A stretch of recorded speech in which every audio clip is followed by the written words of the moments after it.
Hi, my name is AJ Murray, and I want to share with you my story on how I got into tech. A lot of people just kind of fall into it, and so did I. Although I did go to college for it, that's not how I got there. That's not how I got into tech. I got into tech through a personal tragedy and a national tragedy. That's what kind of pushed me to go to school, and that's where I found IT, and specifically network engineering. Growing up, I was always a nerdy kid. You know, my parents had CB radios in their cars, and we had one at the house, and this was the time before cell phones, and so we would talk to each other, hey, we need some milk or whatever, and that's how we would communicate through CB radios. I thought it was a normal thing, and it turns out a bunch of my friends thought it was kind of weird. But that's what we did. I was always into making my own toys, not because I couldn't afford them, but because they didn't make the ones that I wanted to play with. So I was always making accessories for my G.I. Joes and stuff. And I remember I had some Jurassic Park dinosaurs, and I would build cages for them and all sorts of other stuff just to enhance the experience. I had two half sisters, but I was an only child growing up, because my two half sisters were older. They lived with their mothers, or they were already out of the house or whatever. It was just me, my mom and dad growing up. So I enhanced my play experience through building my own toys. Later on, I got my amateur radio license. I was 13. I still hold it today. It's a general class amateur radio license. But when I got my license originally, I was a no-code technician. I had to take two exams, a novice exam and a no-code tech. You didn't have to do Morse code. That wasn't a thing at the time. You still had to learn Morse code if you wanted to upgrade, but I think they've done away with all that stuff now. It's been a while since I've played amateur radio, but it's something that I hold near and dear to my heart. I still have an active license, and someday it's something I'll play with again, but for now, radios are literally on the shelf. So one day I'll get back to it. But the point is I was always a nerdy kid, and I hadn't ever really considered a career in tech. That wasn't ever presented to me. I didn't know it was a thing. I didn't know people did that.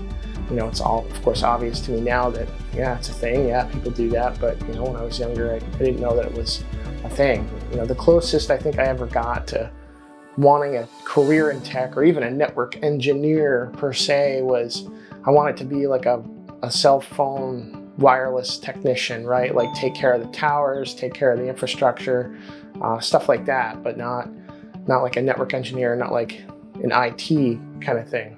So let's talk about how I actually got into IT. And first, I'll address the national tragedy. When I was in high school, I joined the Civil Air Patrol. If you don't know what the Civil Air Patrol is, I would encourage you to check it out, especially if you have young kids. It's a program that is the auxiliary of the United States Air Force. It's been around for a long time. And what they do is it's civilians that assist in various missions in country, in the United States. And we do things like search and rescue, and they have a cadet program, which is what I did.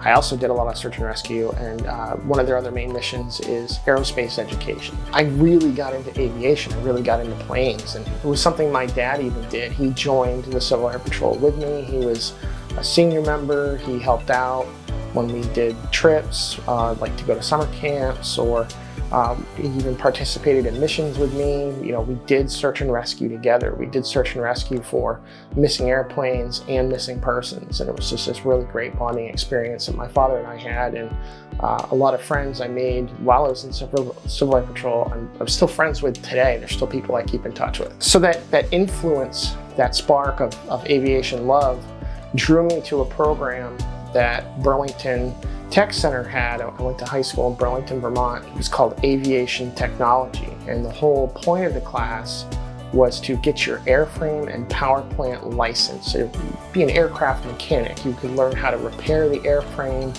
learn how to repair engines, and keep an aircraft in the sky. And so I took that. It was a 2-year program, and I graduated high school in 2001. I was all set to go be an aircraft mechanic, right? There was a third year to the program after high school. It had just started up. In order to attend that program and finish my A&P, I had to get all of my own tools. So I figured I would take a year off from school, I'd work a bunch, save a bunch of money up, buy all the tools that I needed, and then I would start the following year in that third year program. As you may know, September 11th happened in 2001, and of course a terrible tragedy for our country. And one of the first things that happened when the airlines kind of shut down and people stopped flying for a while, they laid off a lot of their mechanics. I think it was something like close to 30,000 aviation mechanics nationwide. And I kind of thought for a little bit, like, if I stay this course, if I continue to be an aircraft mechanic or continue down this career path of aircraft mechanic, I thought, I'm gonna have a difficult time finding jobs. And in fact, that did happen. Some of my friends that finished the program, they got their A&P license, and they struggled for a long time to get jobs because all of these other mechanics that lost their jobs were out there applying for these same jobs that, you know, someone fresh out of school, little experience. So it was really tough for them. All throughout high school, I worked for a large retail chain, and after high school, I just continued to work for them. I was promoted to department manager for sporting goods. It was kind of funny because I'm not really athletic, I never was athletic. I didn't really do like hunting or fishing. I fished a little bit, but like not a ton. I never really went hunting. I don't even think at that point I'd ever really like held a gun. So it was just kind of, you know, irony abound for me to be a sporting goods manager. But I took it very seriously. I actually went to a hunter safety course, learned how to handle rifles, shotguns, eventually went shooting with my dad a few times, and it's kind of something that I picked up, and you know, I'll still go do it from time to time. And I've picked up hunting in my adult years, and it's fun and I enjoy it. But anyway, so I'm doing the sporting goods manager thing. Eventually I get offered to be promoted to assistant manager. And they said that, you know, it's probably best if you go do your assistant manager training at another store, because you probably won't have the respect of your peers because you've been a department manager for so long, and you know, you've worked with these other people. So what, we're going to send you to another store to do your assistant manager training. And that closest store was like an hour and a half away. So I worked in Burlington, Vermont. The next closest store was an hour and a half away in Plattsburgh, New York. And that was an hour and a half trip that included a ferry. And that was something I was doing every single day. You know, eventually, because the training was going to take some time, I was looking for like an apartment, temporary housing, something like that, so that way I didn't have to do that commute. But at least initially, this was something I was doing every single day. And initially, there was a lot of computer-based training, like learning the systems, learning processes, and stuff like that. And so I'm doing this computer-based training. Eventually, I start to get out on the floor, and I'm talking to some other assistant managers. And I'm like, so, you know, how do you like the job? And they're like, I don't. This job is, you know, hell, and I work 60 to 80 hours in a week, and I only get paid for 40, and it's late nights, and it's early mornings, and so they were just painting this like super bright picture of what it was going to be like to be an assistant manager for this large retail chain. And I'm like, you know, I think I want more for me and my future. So I stepped back. I said, I don't want to do this anymore. I'm just going to go back to being a department manager. I don't know what I'm going to do for my career, what I'm going to do next. I'm just going to go back to being a department manager, and maybe something will hit me. Maybe I'll find something. That something happened in late 2001. My dad got really ill. Just strange stuff going on. A lot of like stomach issues. Couldn't figure it out. The doctors did all sorts of tests and scans, and there was no answers. Just couldn't figure out what was going on with him. So finally the doctors made the decision to do an exploratory surgery to investigate internally like what's going on with him. And so they actually found that his small intestine was kinked. It had like twisted itself into a knot. and that was causing a lot of issues for him. And so it was really easy for them to fix. They got it all straightened out. But while they were in there, they also found that he had some cancerous tumors. And so they took those out as well. And he made a full recovery. You know, he was in the hospital for a little bit, but he made a full recovery and came home. But he wasn't home for too long. He was home for maybe like a week or two. One morning I was getting up to go to work as a department manager. I had to be to work for 6 a.m. and I lived like maybe 10-15 minutes away from the store. So I'm up at like 5:30 getting ready for work, and I see that my dad's in the living room, you know, in his chair. And I go in and I talk to him, and I'm just like, hey, like, how's it going? You know, didn't expect to see you kind of up this early. What's going on? He's like, well, I've got this really bad pain in my leg and it's just really bothering me, and I was just tossing and turning and I didn't want to keep your mother up. So I came out here to sit down in the chair. And it's like, oh, okay. He's just like, yeah, I have a follow-up doctor's appointment later today, you know, from the surgery stuff. And I'm going to talk to my doctor about it then. It's like, all right, cool. Well, all right, I'm going to work. I love you. You know, I'll see you later. So I leave for work. That day I had a vendor coming in to help me restock all of my fishing lures. We got like a whole brand new line of fishing lures coming in. We're going to restock the aisle, rework everything, make it look good. So normally, because I come in so early, I would take like a lunch at like 10 o'clock. Well, that day, because I was working with the vendor, I decided to like push off my lunch a little bit. And we just kept working. At about like 10:30, a phone call comes in, and they page me over the intercom system in the store to pick it up. So, you know, I assumed it's like any other day, right? Phone calls from customers, questions, whatever. I pick up this phone call, and it's a nurse from the emergency department at the local hospital. And she says, your dad's in the emergency room. You have to come here as quickly and as safely as you can. And that's all that I got. So I told my manager, left the store, drove to the emergency room. It was like a 10-minute drive away, but it felt like forever, right? And so I get to the emergency room, and I enter the doorways, and I tell them like why I'm there, and they bring me over to this like side room. Not to like one of the other rooms where there's patients. It was like a room off of the emergency department. And I come in the room, and my mom's there already, and she's just like in tears. She looks like a ghost.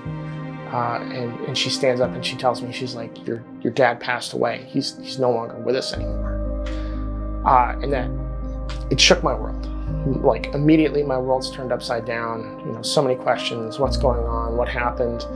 And you know, they actually didn't have those answers for us right then and there. They had to do an autopsy. And what the autopsy revealed is that he had a blood clot in his leg, and that blood clot was causing him all that pain that he had that morning. And it let go, and all of that blood rushed to his heart and lungs, and that's what took his life. And in the days that followed that, I realized, like, man, life is short. I don't really have time to figure out what I'm going to do. I just got to start doing something so I can, you know, build a career, build the life for myself. So I decided I was going to start going to school.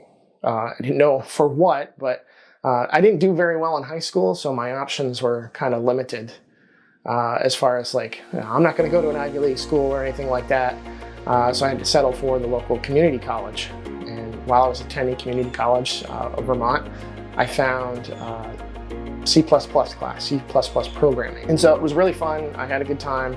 I realized that coding was not for me, but IT was for me. So I changed my degree from like a liberal arts, general education kind of degree to a degree called computer systems management. And I learned how to build PCs, troubleshoot PC problems. There was a networking class. In fact, the networking class is one of the last courses I took there at CCB. And that's where I found that passion for networking. It's like networking is never going to go away. Everything is connected. Everything talks to each other. All this technology is going to continue to need to do that, and they're going to need people to take care of those systems. So I found another local college called Champlain College, and at the time they had a 4-year bachelor's degree program in networking and information security. So I attended there, and that's kind of how I got into tech. It's been tough. You know, I really miss my dad. Like it's been over 20 years since he passed away. I wish he could see all the stuff that I've done, the family that I've built and have, and you know, my blogging and the podcast and all of that stuff. I wish he was here for it. And sometimes it feels like he is. But if it weren't, it really hurts to think of it that way. If my dad hadn't passed away, I don't know that I would have gotten that push that I needed to get up and go do something. You know, my parents weren't in a rush to kick me out of the house. I was just going to work every day and just kind of wash, rinse, repeat, you know, like they didn't push me out, they didn't need me to get out, you know. We had a great relationship the entire time that I was growing up. So there was no sense of urgency that I needed to figure things out. When my dad passed away, that's what really did it. That's how I got into tech. I hope you enjoyed this video. Getting ready to do some more content for this channel, so hopefully you'll join me in the future, and hopefully you can identify a little bit with my story on how I got into IT.